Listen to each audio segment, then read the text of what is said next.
Hey, thanks for being in the REC experience. I'm your host, Jas Takhar, with your girl, Laura Elto Stewart. What's going on, Elto? Hey, Jas, what's up? How you been? I'm good. More importantly, how have you been? Well, I just got back from vacation. I know. That's why I asked. You have a great tan. Thank you. The brown boy got a little bit darker. Yeah. So now it's... Big contrast. I got to work. Big contrast. Got to work on my tan now. I guess I'm going on vacation. Where'd you go? Tell the listeners and the viewers where you went. I went to Jamaica, an awesome resort called Royalton in Negril. Actually, Canadian owned. Big organization. Like I don't know how many Royaltons there are, but there's one. I've been one in Mexico. There's another one in Punta Cana. I just came back from the one in in Negril, and there's another one I think in Bahamas, and but it's Canadian owned, so it's kind of nice to find that I feel like out. Canada's a little bit known for our hotel chains. I think so, eh? Isn't makes it Four sense. Seasons Canadian? Makes sense. Beautiful Four Seasons downtown Toronto. Good plug, shameless plug. Because if you haven't seen our tour that both myself and Laura, and then obviously Machado Clem put together for about $12 million condo that we did there. 12.2. 12.2. The views are really getting up there. They're in the almost about to hit 10,000 views now. And so go back and take a look at that. We're going to start to do, in 2020, we're going to start to do a lot more tours. But we're not only going to pick, like I know you love to pick the luxurious $1 million properties. Who doesn't like to be in a $12.2 million condo? Obviously, but we're finding it a little tough to get in to some of these properties. So what we're going to start doing is showcasing some unique homes. Yeah. And you were taking a look at some stuff online. Yeah, I was looking at BlogTO, and there's some... the 10 most unique properties in Toronto. There's a building right downtown. I think it's on Richmond Street. Yeah. That I drive by all the time. Cube I didn't even house know or it was a something like house. that? I had no idea it was a house. I thought it was something to do with the city. So there you go. So leave us a comment if you want us to do more of either the luxurious penthouse kind of condos and homes, or you'd want to see some unique properties. Like there's the one that you just spoke about on Richmond. Both. Or both. This is up to Keegan and Machado. They're going to have to work hard. They don't really do much around here. And so let's give them some more work to do. Yeah. That's going to be nice. I think so. It'd be nice. But yes, I was away for five days, do an annual trip with my family, my brothers, my cousins, all the kids, and my two little guys, 6 and 4, got to hang out with their cousins late at night, something that they don't really get to do because we generally put them to sleep quite early. And so I think that was their most... they had the most fun with just not even the pool and the ocean and all that. Just the fact that they got to stay fun. up 2 hours. Good family time, and they're kind of getting to that age now where they'll actually remember some of these. My trips. 6-year-old So that's for nice. sure. Yeah, My 6-year-old for sure. I got to somewhat relax. Probably more work being with the kids than when I'm here because I'm. They're not listening, right? No, I'm running around and stuff like that, but. Well deserved. I needed to get away. Well, good for you. I'm I sure must you guys admit, were all we held happy. down the fort. Yeah. I actually got home at a decent time some of the days this week, so that was nice. Tyler was mentioning the same thing. The rest, the media squad still held it down with producing and cutting and editing and making sure all the content that we do was coming out. So that was nice to see. But it's always good to be back. It's good to be back. Like today, first thing in the morning, we were at it in terms of how many people we have in contract, like 17, 18 people in contract. Yeah, because we got a few people in contract too while you were gone. So we had to update Jas on everything that happened. And but it's good to have you back for sure. You guys definitely held it back. It's so refreshing, as I told you guys earlier today. It's so refreshing to be able to go away and know that you got someone like yourself and Tyler and the rest of the media squad and Shem. Simos was actually away at the national chairman's in both Portugal. the guys were gone. Yeah, so to have both of us away. You left us to our own races. But you guys didn't sink. You swam. We kind of threw you in the pool to let you guys do your thing. It was a little feverish at times, I'm sure. But it was. It's that when we're here. You know what I mean? But you guys were able to still hold it down. This week's episode was a long time coming. Yes. We've had You got to be on his podcast. About a year ago. I think it was. Maybe just under. Yeah, I spoke specifically about investing into pre-construction, but I wanted to have and needed to have and was shocked actually to find out that Andrew Hines was never on our podcast. I thought throughout this whole time we just because we always said we use it as one of our episodes. Yes.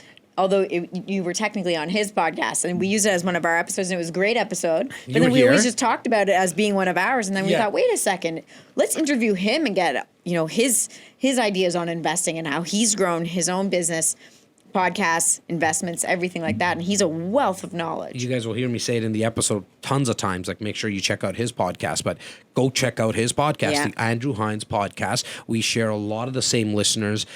He's just starting to put out the videos, like full-length videos on YouTube as well. So go check out his YouTube page. Machado would have put this in the description as well. Click it, subscribe, follow this guy. Wealth of knowledge, awesome guest. We speak on a regular basis about a guest that we have that we can share as well. There's a lot of collaboration, and it goes back to that same saying that we always say around here, right? The pie's big enough. It does not only bake some more pies. Well, if we run out, right? You know what I mean? I love pies, and you can tell. Pizza pies, apple pies, blueberry pies, and it's nice because not only do we live that saying, but we actually take it into action in so many parts of our business, right? Like, we're both podcasters. There's only so many listeners in Canada when it comes to Canadian content for like real estate investing, and obviously we talk about entrepreneurship and leadership. But Andrew will say, Jas, I just had this guest on. You have to have him on. Yeah. And it's so refreshing to have people like that in your life. Yeah, it's nice to feel like you're not always having to keep all your secrets, everything close to your chest. It's nice to just talk with like-minded people and share all the wealth that technically is out there anyways. It's not like anyone has some crazy, amazing idea that no one else has heard of. It's just nice to share and collaborate and be working with friends. Andrew has, I lost count on how many properties he's part of, like including joint ventures, the amount of mortgage investments, and he was also a mortgage broker. He speaks about that in the episode as well, and how many, like hundreds of people he's helped getting a mortgage, setting up a mortgage, doing an investment deal, like a mortgage investment a deal, as well as him really implementing the BRRRR strategy. And he talks about everything in this episode. I know you were here, Laura. You always talk about kind of something that you got out of the episode. I know I put you on the spot. Yeah. Putting you on the spot here. You did, especially since we recorded this while you weeks think ago. about that. I think I already got it, though. Okay, go. So what I always thought was interesting was what he brought up was that not just because you go to one mortgage broker, you go to one bank, and they say, look, we can't get you financing for this. It's not going to work out. That doesn't mean that the deal is done or that you can never get financing. It just means you might have to work a little bit harder. And he sort of said there was times where I've spoken to many people and everyone was saying, no, specifically for something like student housing. And then he just was relentless. And he kept saying, you know what, every no is an opportunity for another yes. So he kept pursuing it, kept trying to build out his all-star team and finding the right people who could help him. And that allowed him to move forward. You guys won't be surprised that this episode went a little over an hour. There's two podcasters on. We're quite comfortable with the mics. So I hope you guys, as always, enjoy it. Leave us a comment. Leave us a feedback. Make sure you go follow and subscribe the Andrew Hines podcast. If you're listening while you're driving or taking your dog for a walk, shout out to Rudy Tales. Rudy has a new Instagram page. What is it? It's Rudy Tales. I'm going to be telling the tales of Rudy from his own perspective. Or what I feel his own perspective. Whatever that means, go check it. Go check out Rudy's Instagram page. If you're listening to our podcast while, like I said, you're driving or taking your dog for a walk, make sure you follow us on the YouTube page. If you're watching and you're not yet subscribed to the audio version, just search REC Experience on any podcast platform. Guys, thank you for the ongoing support. It really means the world to us. Alto, thank you for everything you do. You bet. Hope to see you guys in the flesh very soon. Enjoy the show. REC Experience presents Real Estate, Entrepreneurship, Leadership with your host, Jas Takhar. The REC Experience podcast is now on air.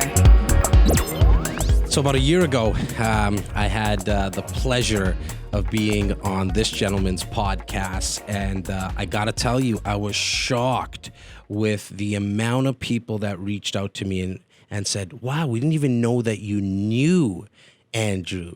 And so it was, now it's almost coming up to a year, as I mentioned.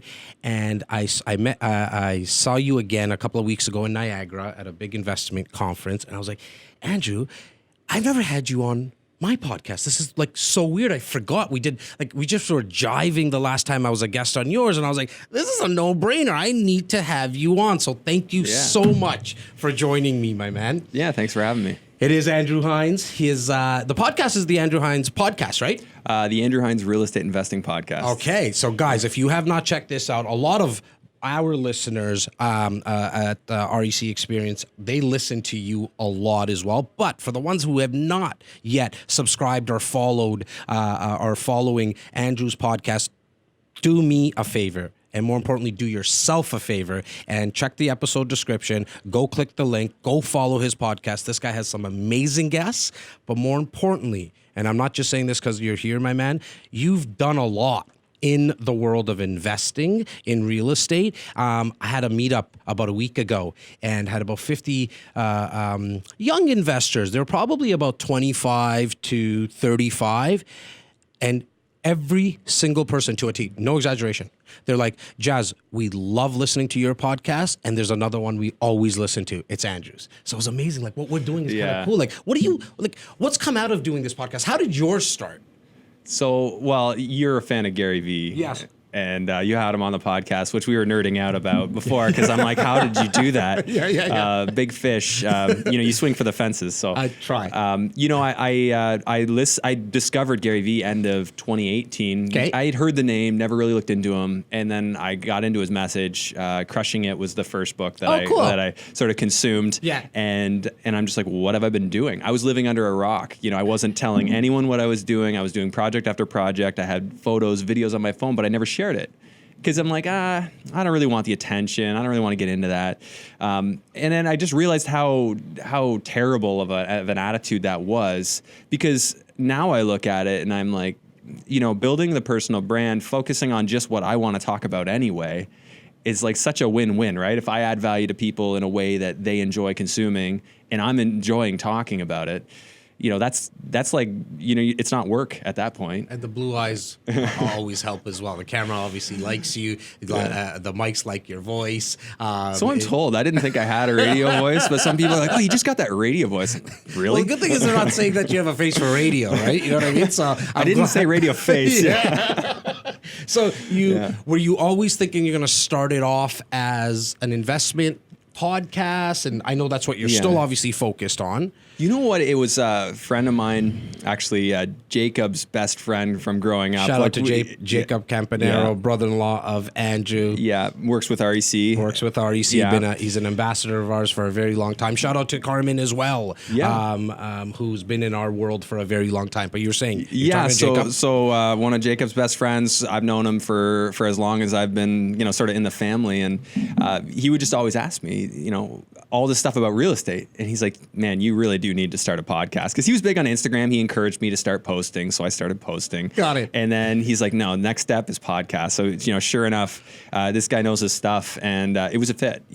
For some reason I like to talk, and like the sound of your own voice too. I get it, man. That's why I started a podcast. I enjoy talking. Nobody else listens to me around here, so I was like, you know what, I'm gonna turn on the recorder and just get started. In this last year, you also got married.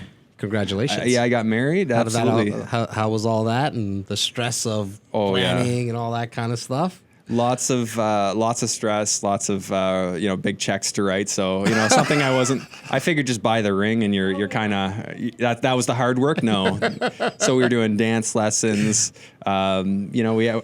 We thought we were being so cool. We were gonna come in and just wow everybody. They have the wedding for the ages, and we never practiced with her wearing a big dress that's like 5 feet wide. So needless to say, no one's ever seen the video of that dance. Okay. Yeah, it didn't turn. We didn't exactly get the raving response we thought we would out of that. But you got to spend some time practicing at least, and I'm sure you got a little bit better dancing. A little bit better. And you know what, Jordan, I got to give her credit. So she designed everything. She picked out everything. My wife's got an incredible talent for design and vision, just like her mom does. Yeah. And she got our wedding featured on Simply Simply Beautiful? I might be getting that wrong, but Yeah. it's the #1 wedding blog in the world. Wow. Yeah, we got featured on a post one day. Well, so congratulations to her, because I know she did all the work. And she not did. You. Yeah, no, know. I did You nothing. Just, nothing. I showed up. You were either the gopher or you just kind And of wrote showed checks. up and just wrote checks. Exactly. Is Jordan like, I know Jordan and Carmen, her mom, have a TV show as well, 30 Minutes to Wealth. That's right. Shout out to that, guys. If you're not watching this, look, I mean, at the end of the day, all this information is free. Go and get it, and then you can kind of decipher and filter out what makes sense to you. It might be Andrew's podcast, this podcast, 30 Minutes to Wealth. A good mutual friend of ours, Rav Tour, has a great show, Everyday Investor. Michael Scott with investment groups like Keyspire. Like, get out there, right? Like, don't you notice that, man, Andrew? Like, it probably starts there. Well, the free information right now is insane. Like, the days, I mean, absolutely, education groups, they're all great. Yeah. But like, you're having people who are doing it on this podcast, just spilling all the beans right here on the table, and it's just free. I mean, take it. And with the podcast, like, I simply love it because I'm an investor, and I get to buy an hour of time with a person.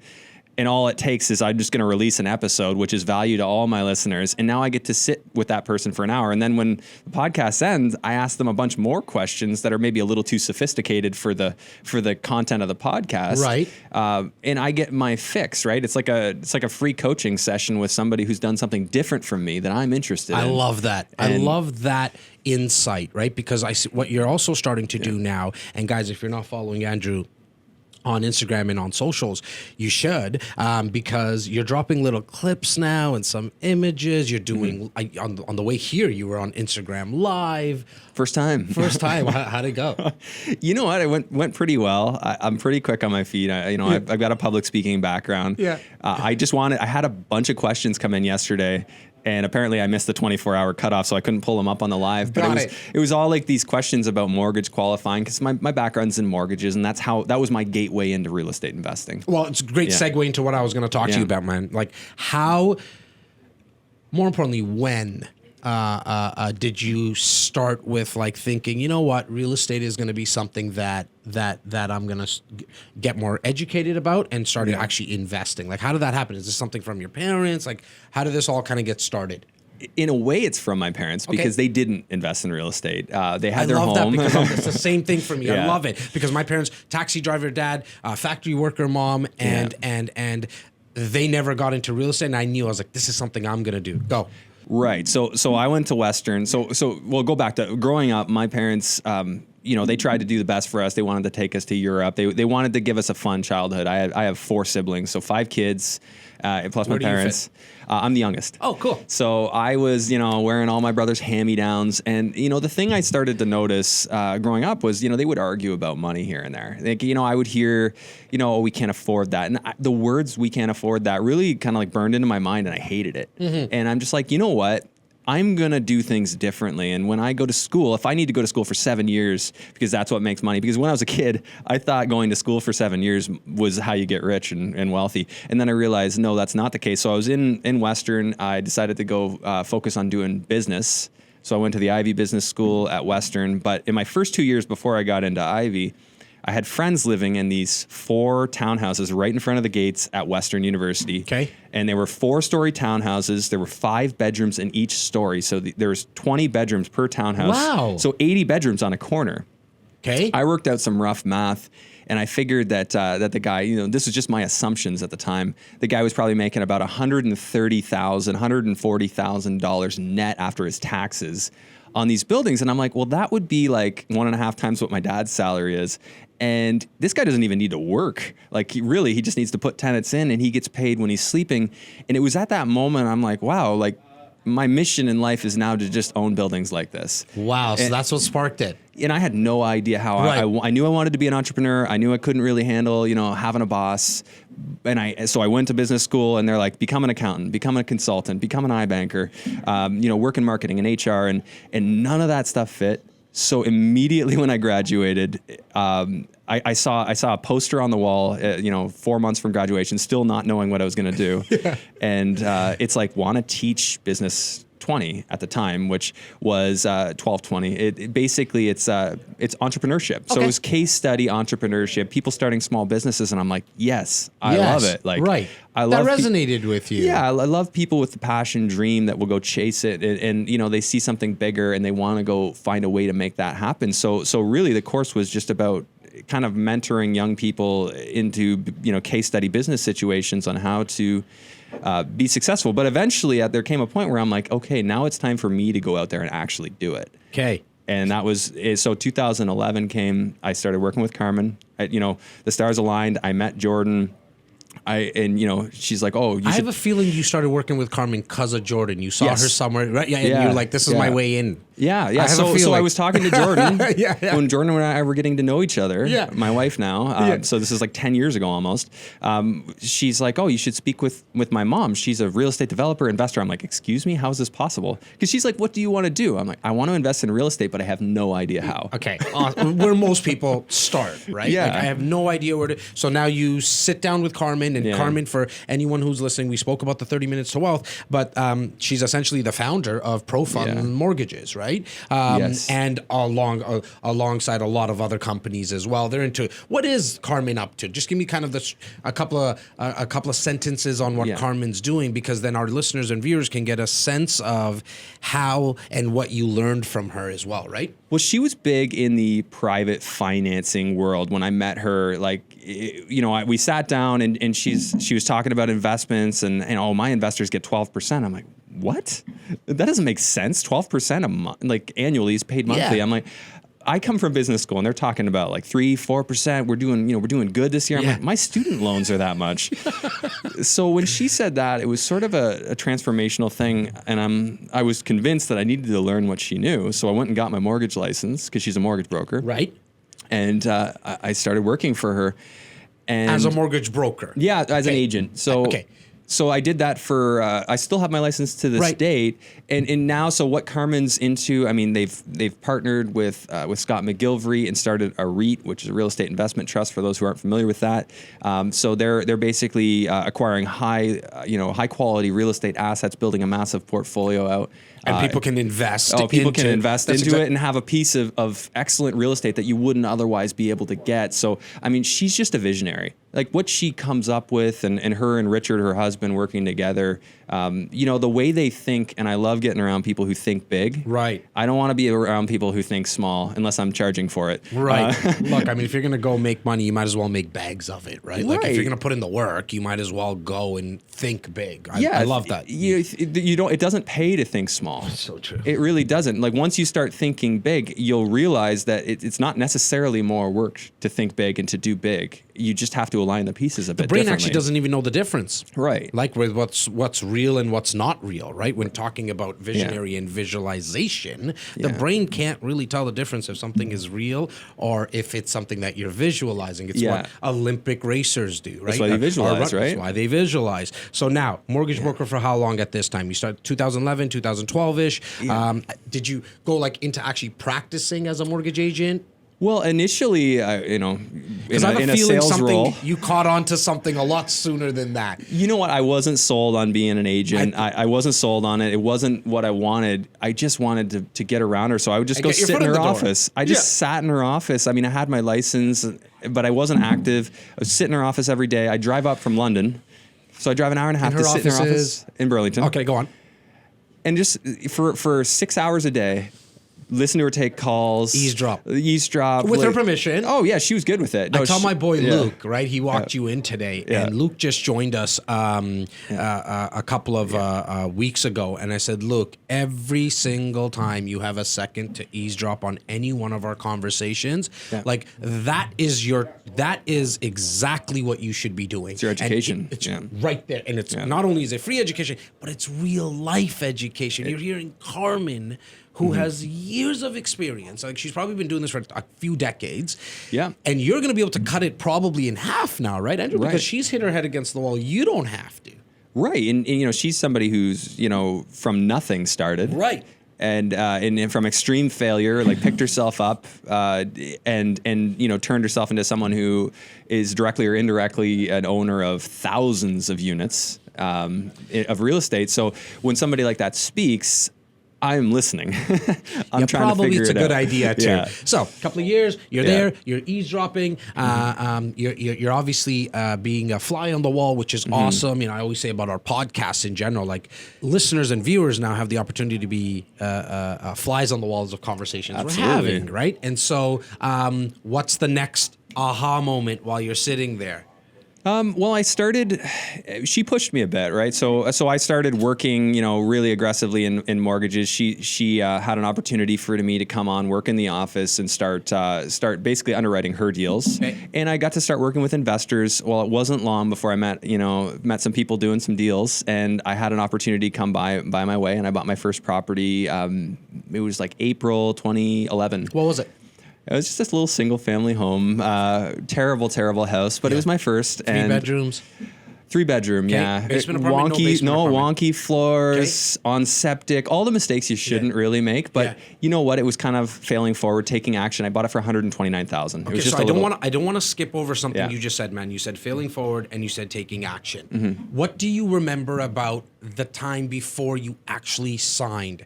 Not only to put in the offer, but also when you had to go firm on the deal, when you had to waive all the conditions. A lot of butterflies in the stomach. Like, take me back to there. Oh yeah, definitely. I was excited to be finally doing something. Like I said, I never wanted to be a hypocrite when I was teaching people about business. I wanted to be somebody who could do.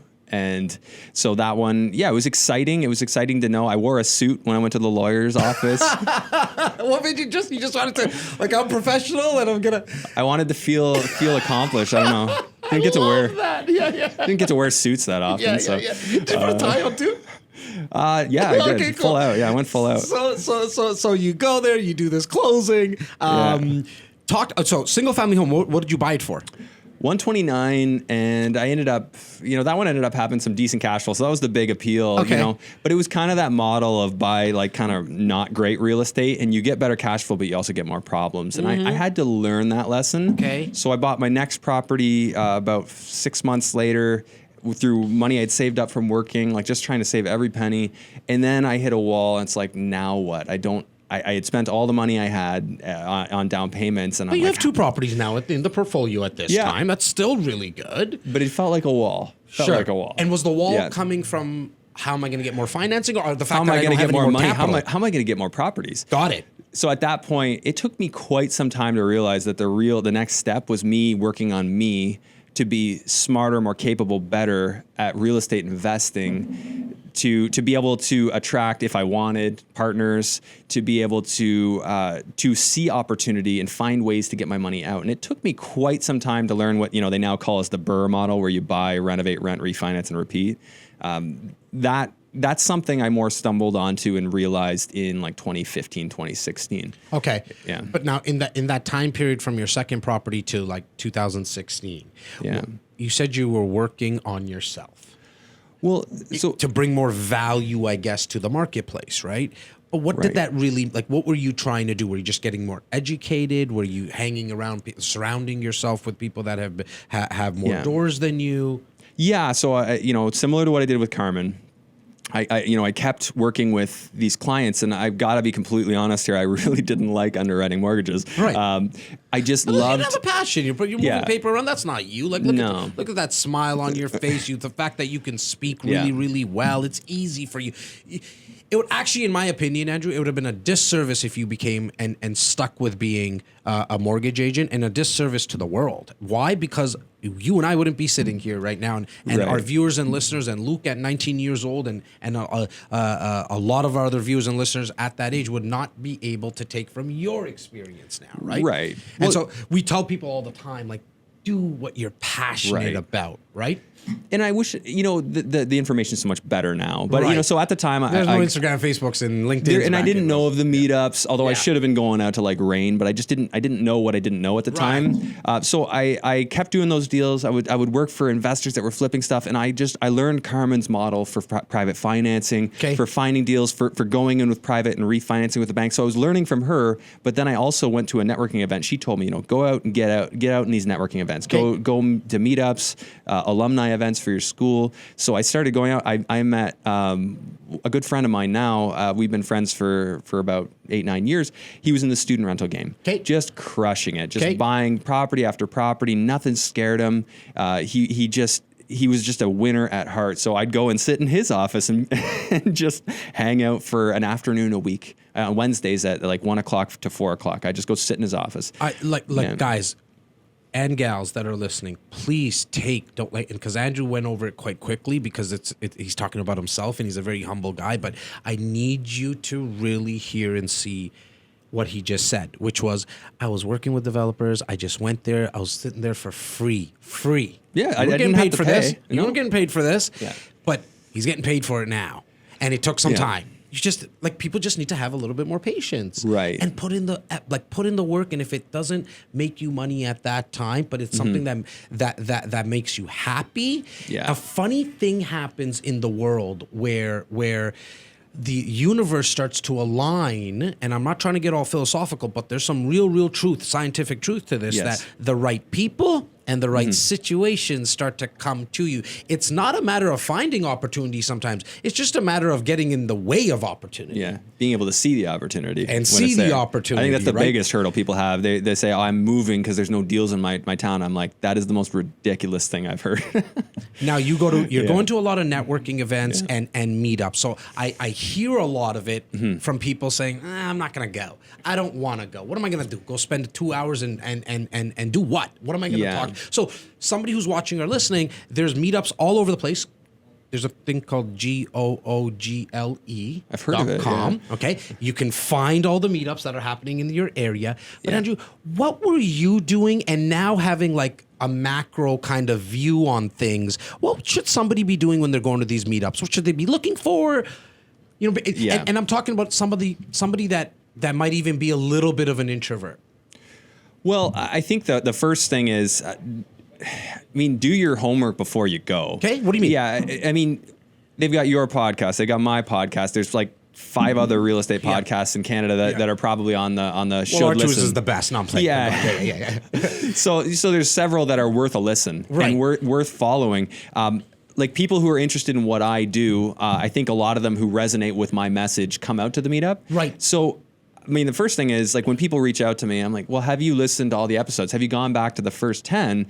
Because you really kind of got to prove yourself. And I don't mean to say that arrogantly, but you got to prove that you're serious. Right. If when you come and speak at a networking event, to show the people that you're talking to that you're enthusiastic. Well, you understand what the word maybe a mortgage means. Like if you're at a meetup like this, maybe do a little bit of homework. I love that. Right, yeah. Just do a little homework. And you know what, I'm not going to say we try and discourage people from coming if they haven't done anything, because we want them to come. Right. But the expectation, the people who stick around are the people who are doing stuff. So it's either, and this is the best part about psychology is there's this inner need for us to conform. And so I think it's very important that we hold people accountable to a certain degree. And when we're having conversations, what'd you do? Have you done any deals recently? Like, what are you working on right now? And I think most people who are serious about investing, they want to say, you know what, I have a deal and I'm on the fence about it. Like, what do you think? We have a conversation, and then I hear next time they did the deal. They did. That's awesome. Yeah. That is so awesome to hear. Yeah. Now, You obviously were going to a meetups. What's the next property? If you can kind of go back to that, what's the next? You know what? And it doesn't even need to be a property, my man. Like even your next investment, that third investment, because you hit a wall at one point. Yeah. How did you get past? Go through the wall, over the wall, under the wall. Like how did you do that? And what did you do? So the next few years were a combination of trying to. Scrap together whatever I could. So I did some small private mortgage lending deals. Okay. How does that work? Let's talk about that a little bit. Because there's a lot of people that don't know that you can lend money out on a mortgage. So basically, working in an office right next to Carmen's, she'd get these deals occasionally. It'd be somebody who needs money for, this or that. Usually it's an investor that wants to buy another property and say, like, they don't want to work with the bank because they know working with the bank is challenging. Right. So they want something easy. They want to renovate. They know the bank isn't great for funding renovations. So like, okay, can you give me basically construction financing so that I can buy this property, put no money into it? They'll the mortgage broker can creatively leverage their properties so that the borrower is not putting any money in, but gets all the money they need to reno and then hopefully refinance or sell the property and make money. Yeah. And so that's the typical scenario. But every once in a while, she'd get one that's just a delinquent payer. Okay. And she would never send it out to her database or her clients. Right. But me sitting beside her, she's like, hey, Andrew, like, there's a deal here. Like, you could pretty much charge whatever you want as far as interest rate goes. He doesn't need much. It was a gas station, and the guy needed like $12,000 to buy gas. No joke. Okay. Insane. But he had like 40% equity in his property. So the numbers as far as like the property value was really good. She's like, it's probably going to be a pain in the butt. I wouldn't send this out, but if you're okay with the pain in the butt, you could make some money. I think I made like $6,000 or $7,000 on lending 12,000. On lending 12 Gs. It was supposed to be 2 weeks, in which case I wouldn't have made much at all. Right. But he just didn't pay it out when he was supposed to, and so how long did you say it was on. a 2 week period? The term was like only. It was for just 2 supposed to be 2 weeks, and he was going to pay it back. And you made 50% return. Well, because there was a lender fee. There was a lender fee, like that was a fixed fee, and then there was a 25% interest rate. So the whole point of it was like you got in the way of opportunity. Yeah. Right? Like an opportunity came up. You were there. You were prepared. It's not all luck. This is not all luck, but you can create your own luck. Right. And it was just experience. Like, I mean, that's not transformational earnings or anything like that. But at the time, it was like, hey, you know what? I understand a lot more about how this works. And it was by doing, like by buying your first property, you learn the legal closing process. Right. You learn how to go through the motions. By doing my first lending deal, I learned what it's like to do that. And then I eventually down the road was borrowing, and I already knew what to expect. I knew the dynamics, especially working in the business. A huge asset having worked in this business. For sure. You see the back end. Right. So I did that. I also bought a couple of properties in the U.S. on a line of credit. So I basically borrowed some money from the bank, and at $12,000, $13,000 properties, I bought a couple. Detroit or something? Youngstown, Ohio. Okay, nice. About 5.5 hour drive from where I live. Risky. Totally risky. And I am, I always quote Rav, knowledge mitigates risk. Yes. Rav Tour. Yeah. But at the time, I didn't know what I didn't know. Okay. Still green, still just trying to fail forward. And I got to say, that one hurt. Youngstown hurt bad. Well, I basically ended up relying on a property manager. And he was the only one. So one of my clients was investing down there. He's like, this is what I'm doing. I'm like, those numbers sound insane. We're talking like 17% cash on cash returns. Okay. There were some, catches with that. But so we go down and we're talking about it, the $20,000 property, $15,000 property. And I ended up buying a couple, and I had this gut feel, and I wasn't listening to my gut. I'm like, what about the economics of this area? Population was declining, big no-no. Property values were stagnant for a very long time. There were certain legal aspects that as a seller of a property, you pay all the closing costs. So basically, the short story is one of those properties, after my property manager had stolen thousands of my dollars of my money, collected rents, didn't pay them to me. I gave him $10,000 for renovations. He allowed the place to be destroyed. And then I actually had to give the property away. There was a situation where I was told that I would have to pay to demolish the property and then give it to the city. So I was looking at like insult to injury, pay $10,000 to get rid of a property. That's how bad that market was. So yes, you can cash flow, but you will have junkies break into your house. And, it was a very, very educational experience. We'll say that. It hurt for years. I'm still actually to this day, because it's cheap money, still paying off that debt. But that's because I understand that's cheap money, and I if I can borrow money at 3-4%, I'll borrow that all day long. I'm sure you're glad that looking at it now, that you went through that experience, because you can talk about it and make sure others don't go through that. It's made me so strong, like dealing with contractors, my exposure. I mean, I control situations in a way I never would have controlled situations if that had happened. So give me an example of that. Just contractor deposits. Doing as a general contractor, so I've basically taken on the role with my own renovations as my own general contractor, meaning I'm subcontracting to my electrician, my HVAC guy, my framer, and I'll even have my own employees. Not because I have a background in that, but because I wanted to control it. I didn't feel like I could take somebody's word for it anymore. Yeah. So when I got into, now it's time to buckle down and do this BRRRR model, I would hire my own guys, and they'd be like, oh, well, we just need a 25% deposit and we can get started. I'm like, I'm sorry, I can't do that. And like, well, what do you mean? I said, well, you know what? I've had some pretty bad experiences with doing that in the past. So we're going to have to work out another solution. Right. Here's what I can do. And I said, I can purchase the materials myself and bring them to site. Right. But I can't pay you a deposit. And what we can do is we can work out milestones. Like once you get this far, I'll happily pay you every week, but you got to show me progress. And I started reverse engineering things to make myself successful. I started arranging relationships with people and arranging contracts with people so that they wanted to finish and they had reason to finish. And it really made me take a deeper look at people's motivations. Like when people work for me, why would this person take me seriously? What's in it for them to take me seriously? And so I would always paint the vision for them. Look, I am getting started. I'm not going to blow smoke. I'm getting started. I'm young. I'm a young investor, but here's my vision. Here's what I'm looking to do. I've got the funding background. This is my background as a mortgage agent. I'm looking to do 5 more houses this year, and I want you to be a part of that. Do you want to be a part of that? Love it. And with the vision, I was able to get people on board to work with me and build long-term relationships. And I learned that you don't want to go for the cheapest person. I tried cheap early on and realized all the headaches. Our girl Laura Stewart, our director of sales and marketing, she always says, like, can we just buy, if we were looking at mics at one point, and can you just buy the expensive ones? Because if you get the cheap ones, you're going to get enough. And it's true. Like when we started the podcast, we went a little cheap because we're like, I don't even know if we're going to do this. I don't even know what the heck a podcast is yet. Like, I'm just trying to figure it out. But the next time we bought something, we went uber expensive. And we're like, you know what? The quality is better. Quality matters. So, I mean, there's a chronology in my work and the properties just keep getting better because I realize what doesn't work and I cut that out. And the people who are cheap, they're not really cheap. It actually costs you more because they will make mistakes that cost so much more to fix. You would have been better paying the higher price tag. And the headache. And the headache. I cannot stress that you do not want that headache. So to pay 20, 30% more above the lowest bid is probably where you want to be thinking as an investor because the lowest bid, there's a reason they're the lowest. They're not adding value in other ways. And the only value that they can add is by being the cheapest. I've had just people that are cancer to the work site and I have other trades on site saying, I will not come back if we don't get a different HVAC guy working.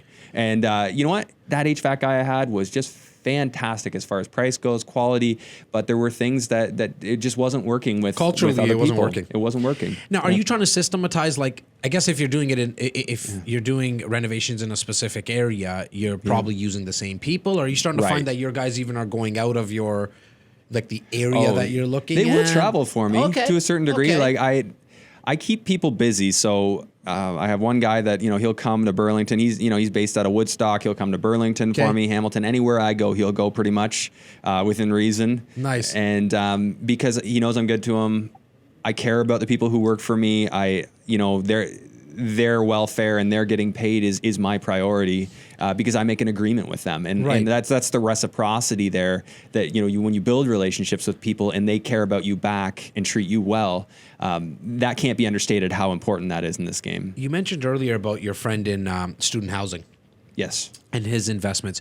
You got involved with that too. Like are you doing that now or? Yeah, so I have a handful of student rentals. They're projects mostly that I renovated myself. So you bought, was it purpose built? No. So I'd take bungalows and I'd redo them a bit, and then I'd build additions to expand the space so that I could have 5 full bedrooms in them. Really nice layouts. I'd put quartz in them and accent walls. And my goal was always to make it something that students would brag to their friends about. Like they'd go, like, you guys gotta see my house. Like hopefully Instagram worthy, but that was before I was really keen on Instagram. Yeah. But just like create a buzz. And why is that important though? Like from your perspective, why is that important that the tenants are like, is it because then they'll stay longer or they'll tell their friends who might want to rent it from them, like rent it from you later? Yeah, stay longer, recommend it to their friends. If one member of their group is leaving, you got 5 students and they're like, oh, well, Judy wants to leave, but my friend Sarah wants in. Great. I treat them well. I make sure there's if they ever have a problem, it gets fixed right away or as soon as reasonably possible. And I like going to the high end. So I like attracting private school kids, people whose parents are paying the bill and they're professionals and they're happy to pay more. Right. And I will do like ensuite bathrooms. So the bedroom has an ensuite bathroom on it. Because then As a student, Because like, as you a don't student, get that anywhere. That's pretty cool. Yes, it's the exact opposite. You have Yeah. one washroom for Yeah. all 5 people, right? And so Right. you went the other way to the extreme. I love it. Right. A lot of and value I, there, man. And I wasn't sure because like at the time I was kind of looking at, you know, I would be 500 or 525 on market rent 'Kay. if I just did like a 5-bed, 3-bath. 'Kay. So I'm like, well, what if I added bathrooms into all the units? Like, what could that do? Could that be $100 a difference? Yeah. So I'm like, well, as a basis point, we'll say, or a base point, we'll say probably $600 a month. 'Kay. Within a year of me finishing that unit, the model with the bathrooms ensuited Right. was going for $695 a bedroom. So $200 more. Yeah, and well, the other ones got pushed up too, but Okay. I'd say it's about 150, 170 more per bedroom that I'm getting. And what was happening to the value of the whole house? Oh, insane! So I was talking about the Burr model. You know, it was conceptual when I did it. Like in my head, it made perfect sense. I'm like, this has to work, and I did 2 houses one after another in the same summer like that, and I got appraisals high enough that I could pull every dollar I had into the 2 properties out. At the time, the asset value across the 2 was about $1.1 million. So that's not bad for a summer going into fall, $1.1 million in assets with no money in. I was able to get all the money back out. And so just walk us through really quickly, if you don't mind, my man, how, like from start to finish on that deal, how were you able to pull out the money and how did you do it with no money down? So, well, when I say For the ones that don't understand, like Burr. Well, when I say no money down, I mean it wasn't my own money. Exactly, We that's what borrowed I mean. private Sorry. money, Yeah. borrowed some private money, and And if you're okay to share, like, what did you borrow the private money at? 10%. Okay, go Yeah. on. So I borrowed private money at 10% on that those 2 deals, and basically just crushed it out. Like went as fast as possible because you know the one was in the summer, so took possession of it very end of April. You know we got September 1st rolling around. So just crushing out the renovation all 5 summer months. long. Yeah. Not even 4. We had 4 in a bit, and we got it done mid-August, ready for students to move in on that first one. The other one, there was no way we were going to make September, so I finished that one up in the fall. Rented it out on a short term, a 4-month lease because so January to the end of April, because the cycle in London is May to April 30th, May 1st to April 30th. That's the student cycle that you want to be on. Okay. So we had to go fast. So with But do they still sign a 1-year lease though? Yes. Okay, good. Yes. So you're still Yeah, that's- protected for the other months. Absolutely. You just Very want to important. cycle it on those dates. Got it. That's the critical part. And there's some key timings with student rentals we Okay. could talk about. But as far as the Burr goes, appraiser is looking for a done product, right? You've got to have everything done so they can come out and say this house is at least 98% complete. Okay. So I go in with the private financing and the vision, knowing roughly what it'll be worth when I'm done. I do all the renovations and then I go back to the bank and they appraise it. And then they'll give me 80% of what they appraise it for. So it just so worked out that those numbers, I had 20% equity across those 2 properties. And that was essentially sweat equity, right? It's sort of free in a way. Right. But what those properties have even done since, like, I mean, mortgage rules have changed a bit and the qualifications are a little harder. Right. But there's quite a bit of equity built into those deals because I held them. And even if you weren't able to, like, even with the new regulations on mortgages and they're a little tougher to do exactly what you said. Yeah. But if you can't pull out 80%, even if you could pull out 60%. or 65 or whatever, you know what? It doesn't always have to be pulling it all out. You could also not pull anything out and just simply just continuously rent it out. Right. Well, I realized for me, because I had like no cash available to invest, Right. I had to add value in other ways. I had to have a strategy that allowed me to get my name on real estate without keeping money into deals. So I knew that if I had to keep a bid in, I could technically borrow private money. I knew about that, but there was only so much money I wanted to borrow at 10% or 12%. Yep. Because it has a cost and I still wanted the cash flow. Right. Because to me, that Ohio experience and the skinning my knee a few times, Sure. it really taught me that I need to have plan A, B, and C. And I needed to know that if the market went down, am I cool to hold on to this property just for like 20 years? Like in the worst case scenario, like everything goes to heck. Would I hold on to that property for 20 years? And I kept coming back to the only way I'd be cool with that is if I had cash flow. Now, when you say cash flow, because a lot of people come and say, okay, I want it to cash flow at a certain amount. Is there a thought process in your head? Do you need it to, is it positive cash flow, just like by $1? Are you looking for neutral cash flow, or does it need to be $1,000, $2,000? Like, is there a number that you kind of flirt? And I know it's not an exact science. It's kind of a feel. Like I do have some ratios I work backwards on that I know I feel comfortable in this ballpark. So I try and find a way to make, I'm really comfortable with this property's cash flow, and I reverse engineer those numbers and I apply it to other properties. I'm like, what would I need to get that property at to keep the cash flow in line with the value? Okay. So, for instance, that summer, those 2 deals, now those both cash flow around $600 a month. So that's really comfortable cash flow for me. It builds up the account. It leaves a maintenance reserve. If I ever do need a new roof, new furnace, anything comes up, it's taken care of. If the sewer backs up, I can fix that. I always keep money aside, because for me, I know my personality. I know my propensity to worry if that's going to happen. And I know for me to feel comfortable, I like to have $10,000 to $15,000 per property in cash, just in case, just sitting there. That's money as a reserve fund, so to speak, right? Reserve fund for those properties, because things happen. And and I don't want to be that guy that gets a call and like, oh no, how am I going to pay for this?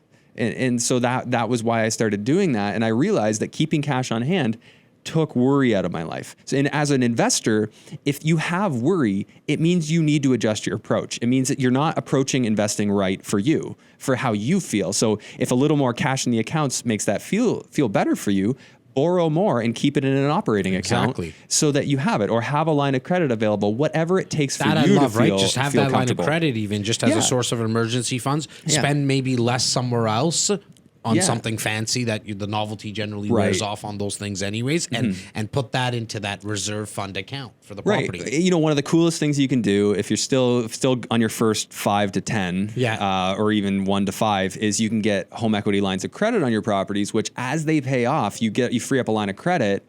And that can be your reserve fund. If you ever need a new furnace, you need a new roof, that money is built in, so you're constantly paying down your mortgage, and you're freeing up available capital for that. Right. I do that where I can, but sometimes the mortgage guys say no. We're doing student rentals here. This is difficult. We got to sneak this through this way, and we might not be able to get you that. And I've heard that a few times. But wherever I can get that, I take it. Now, are you doing student rentals still? Like now, or are you looking more for like multiplexes? Like what excites Andrew now? Now it's more, I got to find a way to scale my time.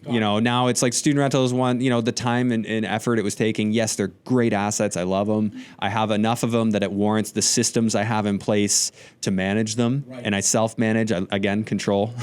I tried managers. I understand that control. I actually really respect it, because when you were talking about the experience in Ohio, I've had some rough experiences in business where I had some partners take advantage of us. And now, like, you learn from experience, right? It's like, I want full control on a lot of things. So I get that. Yeah, you self-manage, you said? I do. I didn't always. But I found the property manager I had, great people, nothing bad to say. They have to prioritize every other client they have equally with me. To me, that's a problem. That's me just being real. I'm acknowledging that that's the way they need to run their business, and they can't favor me. No fault to them, but they weren't going to do the things to get top dollar rent, to hype up my properties the way that I designed them to be hyped up. I put the effort in, and if they weren't going to sell them the way I wanted it sold, that was a problem. So it's the Andrew Hines touch, right? I had to people onboard. are going to get used to that, right? Had to onboard people. So rather than pay a manager, I pay individual people. I have a leasing agent that will help me if I need somebody to open doors for me, because I don't live in the same town as my rentals. And I have a handyman that will go and they have lock boxes on the house. They have access to the keys. I've set systems in place so that they can run my business. They can get a direct call, but I'm still the person pulling the strings. I still collect the rent. I pay their invoices individually. And at the end of the day, if I decide I'm going to rent my properties this year, I'm the guy that's going to do that, because I can get, $100 more per bedroom if I do it than somebody else might. Then I'm going to do that. So I have one property. Property manager said, we're going to do it at $750, and this is where we ended our relationship. They sort of fired me because I'm like, no, I want to rent my own this year. And they're like, okay, well, you're not our client anymore. Okay. They're saying $750 a month? They said $750. I can do more, because I'm still friends with Carlo, the one I was telling you about. Got it. With the student housing. Great student rental investor. Yeah. We always share and help each other. And he's like, Hines, you can get $850, I think. That's the best one in town. Yeah. So I had 20 groups in, I think 19 groups in, over an hour and a half. There's 6 people in a group. It was a zoo.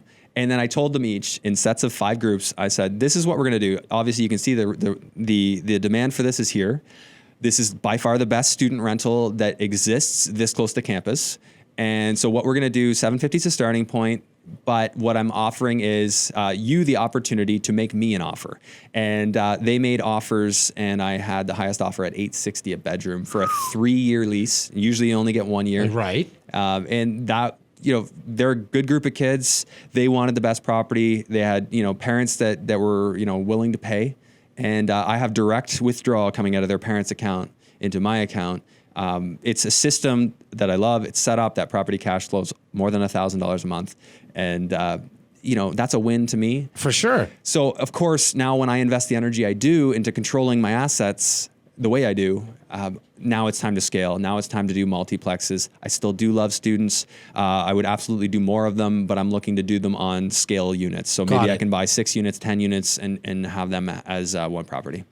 In all the experience that you have now with dealing with tenants, and a lot of it is being self-managed, could you count on one hand probably how many horror stories you've heard? Because what I hear a lot of wannabe landlords, I should say, talk about is that I don't want to deal with the tenants and the toilets, and there's so much to like. What would you say to somebody who's thinking about getting started, but they're fearful specifically with dealing with tenants? Well, yeah, you got to figure out, am I in it or am I not in it? Right. That's really like, how bad do you want it? Because I don't believe in passive. I think that passive is a concept that people get sold on that doesn't really exist. What can happen, and it's just like in a business, like what you do here with REC, Jas, is you can remove yourself from the equation. But if you were never a part of that equation to begin with, you don't know how to teach somebody else how to take that responsibility. So I think it's important, if you're going to hire a property manager, that you understand how to manage that property yourself so that you know when that property manager is doing a bad job. That's where I felt weak. As soon as I hit the gas pedal with these student rentals, I was doing too much, too fast to also manage tenanting them and all that stuff. So I let the property manager take on from day one. They were a huge help to me initially, but then I started feeling more and more exposed and vulnerable to whatever, when I called him, if he was grumpy that day, or, one day I'm getting one story, another day I'm getting another story. I'm like, wait a minute, this doesn't make sense. And I felt like I couldn't do anything about it. And that was where I'm like, no more. Okay, I'm investing the time. I'm driving down to London 3 times a week if that's what it takes. And I think to be an investor, you need to be willing to step up. If it happens, you got to step up and you got to take control of the situation. Right. And I had a few moments where I learned that I had to do that and to make things really work out. And I think, so an investor, if you're just getting started, you have to ask yourself, am I willing to step up? If I have to, sure, you can automate things, but don't ever assume that somebody is looking out for your best interests. That's ignorance. That's a quick way to get out of the game. And I did that and enough and get hurt. And I did that, learn from my mistakes, learn from how ignorant I was when I got started, assuming people would take care, assuming a tenant you put in is reasonable like you are. These are terrible ideas and terrible approaches. You need to seek out expert counsel, talk to people who have had the experience, talk to lawyers, accountants that can get you set up right from the beginning. Otherwise, you will just be cleaning up those messes for years. I want to jump to financing really quickly because I think it's obviously one of the most important aspects of investing in real estate. Absolutely. If somebody's run into a wall, how can they start to get creative from a financing perspective? Yeah, so this is what I just jumped on that live session on Instagram just to talk about exactly I didn't even that. know. So perfect timing. Okay, good. Yeah, I saw you on there. I gave you a shout out. But anyway, so getting creative, I think it's not even that creative. It's just that a lot of people don't know this. Within the Canadian banks, for American listeners, it is similar. But within the Canadian banks, they don't like people with more properties at a residential level. So you just walk in, the same guy that does your checking account also does mortgages. Right. That situation, they are not geared up to service you as a business owner. And when you're a real estate investor, that's really what you are. Mm-hmm. So you're working with people who are more interested in giving mortgages on a person's primary residence. Yeah. But when you get to like 5 properties, a lot of them say no more. That's the most. We don't do anymore. You're too risky.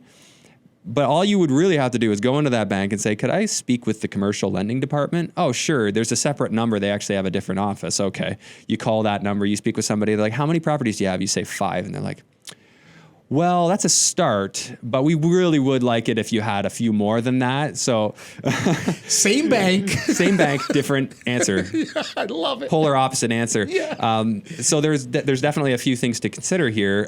For one, they look at you like a business. So now it's no longer about your personal financing. So some people, their ratios just don't work because the bank on the residential side is looking at you as an individual, and they're applying the same residential qualification rates and ratios that they do for a homeowner. So where you move into commercial, now they're no longer looking at your personal income situation. They want to know that you're good. Yep. They want to know that you've got it taken care of if you need. Yep. But they're looking at, does this property service itself? Does it meet its debt coverage ratio that it needs? And as long as it does, and you can prove the appraisal, so you got to pay for the appraisal. So Yep. it's a couple of things to know. It's more expensive for appraisals with commercial. It could be like $2,000, $2,500. You might have to do an engineering structural report. Could be another couple $1,000s. You might and the lender will ask you for these things, and you Yep. just got to do it if they want it. For sure. You might be asked for a phase 1 environmental study, which is you confirming that the property was never used as a dry cleaner or wasn't located next to a gas station, hasn't been contaminated.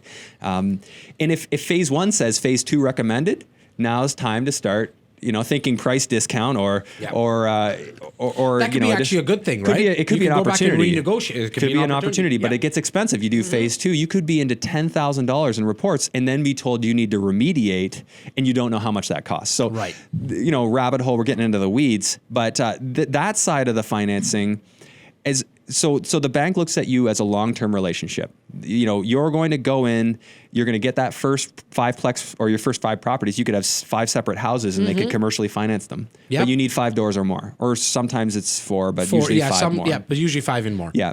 So 5 or more, you're in their space. Now you can just add property after property. So you can do this BRRRR model like I do, where you'll buy it with private money. Yep. So the bank is not involved at first. You're buying with private money. You finish it up, you get it rented, and you say, hey, TD Bank, I've got one more. I'd like you to just add it in. They're like, okay, send us the numbers. Okay, yeah, that works. We'll add it in. Here's your mortgage. As long as the values are more than what you own it, they're good to go. There's some equity in there. They want to lend you money. Yeah. It's not a nonprofit organization, guys. Like they want to lend you money. It's a matter of you actually just asking questions. Right. And so you're going to pay more typically with commercial, but are you in business or not, right? You might have to find better deals, but the whole point is as you get further into business, you should get smarter about finding better deals, and you should be able to spot them, figure out how to make it work. So you can continue to grow that way, and they're going to keep encouraging you to grow. They're going to say, we want you to grow to 100 units. We want you to grow to 200 units. They are going to ask you on the onset, though, show us your credit, and what are your skills and experience to be able to do this? Why should we believe that you can manage these? Are you going to hire a professional manager, or are you going to manage it yourself? And if you are managing it yourself, what's your experience? What's your experience? You do have to sell yourself. It's a very different process. And I just think, to answer your question, I know this was long-winded. No worries, yeah. A lot of Canadians, we can do whatever now. a lot of Canadians aren't aware that this is even an option. They're not aware. They think that when the bank says no, that means no. Another thing I will say is that no doesn't mean no. I've been told by RBC Private Banking, no, why would you even bring this to us? Like, this won't work. And she didn't say it in those words, but she was kind of rude. Yeah. And then I went to another guy in RBC and got that same deal done.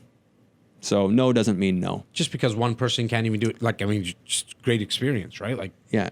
just because one person at the same bank can't do it, ask somebody else. And if that bank can't do it, how many lenders? I've been quoting like there's probably 477 lenders in the country. Is there more than that probably now? That sounds about right. I don't know the exact number. I saw it somewhere because I've had to have seen it somewhere, like maybe on Google, because it's such an oddball number. But guys, like if you ask 35 lenders and they don't give you a mortgage, you still got a lot more to ask. Like you can still keep on. Now, I'm not saying having everyone check your credit, but send them a deal, see what their thoughts are on it, right? And maybe get a second or a 50-second a person to look at it, another set of eyes, so to speak. Right? Well, you know, if I could give one simple piece of advice that I think most people can wrap their head around, if like for me wanting to buy student rentals, that's a perfect example, because student rentals, banks hate them. Right. Like, generally speaking, banks do not want to do student rentals because they think the property is more likely to get damaged. They know the horror stories. They've heard them. So generally that's hard. So I'm like, well, I come from the mortgage world, and I've been told that no one does student rentals.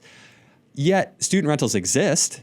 Somebody financed them. They didn't buy them cash. These people didn't all buy cash. So I started literally looking up the properties that were recently sold that I knew were obvious student rentals. I found the owners. You can do this online with Tenant. You can actually look up property owners. Anyone can do it. It's about $30 a search. Open to the public. Yeah, from a mortgage agent standpoint, I have access that I pay for, that I can do it for cheaper in the grand scheme of things. But so I looked them up. I Googled the ones I could find. I started to find doctors and lawyers. And so I started calling them. Who is your realtor? Started calling them. Who do you use for financing? And this is the guy that does all of our stuff. Boom, called that guy. Now I'm no longer working with the person that says they can do a student rental. I'm working with the person that does it and has done it 10 times in the last month. And it's his or her niche. Right? Exactly. And they'll all they want to do is give you financing on student rentals, and you're not wasting time. Right. This particular guy knew how to get student rentals done with CIBC. I could have gone to 30 other people at CIBC and been told no by all of them, and shot myself in the foot because I didn't work with the right guy in the first place. Once the application's open on the system, you go back to work with the guy that actually could have got it done, and you can't do the deal anymore. And even if you see, like, whoever's listing a property, a student housing property, for example, or any property for a discussion purpose, you just ask them who their financing is with. Chances are, if it's with CIBC, you can assume it. There's a lot of options that you have there. Well, with the big banks, you have more flexibility, because sometimes they'll look the other way for high net worth. Like, we don't do student rentals, but for you, we will. We will. Whereas some of the alternative lenders or the trust companies, monolines, they won't do that. Like, they don't flex like that. Right.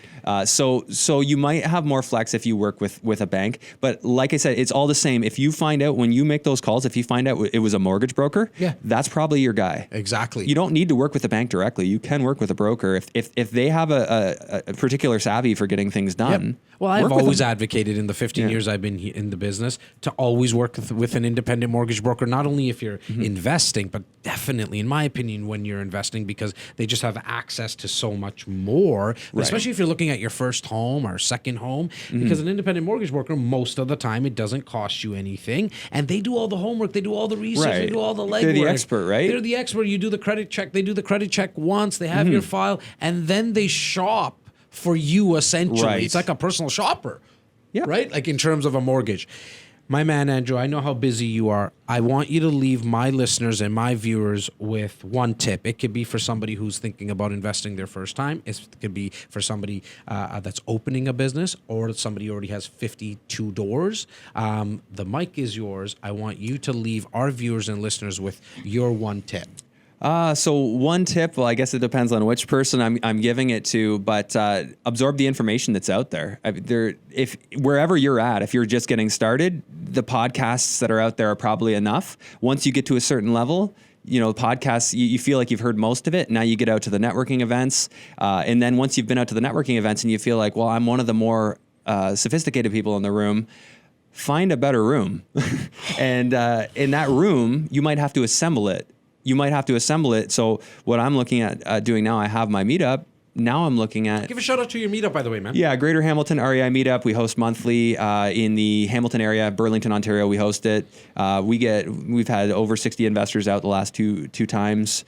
Really That's awesome. These are people who are doing stuff. How do they find your next dates and stuff? If you post my link tree on the show notes, it's right in there. You can click, join the group. It's on Facebook. We post our months every month. So as per my story there, so we have that, and now I'm looking at, okay, let's take the top 5 from that group, the people who are top 5 most highest performers, and then take 5 other recent podcast guests I've had that I consider among the top performers, and I want to get them in a mastermind for a day. Like, I want to organize a 6-hour or 5-hour.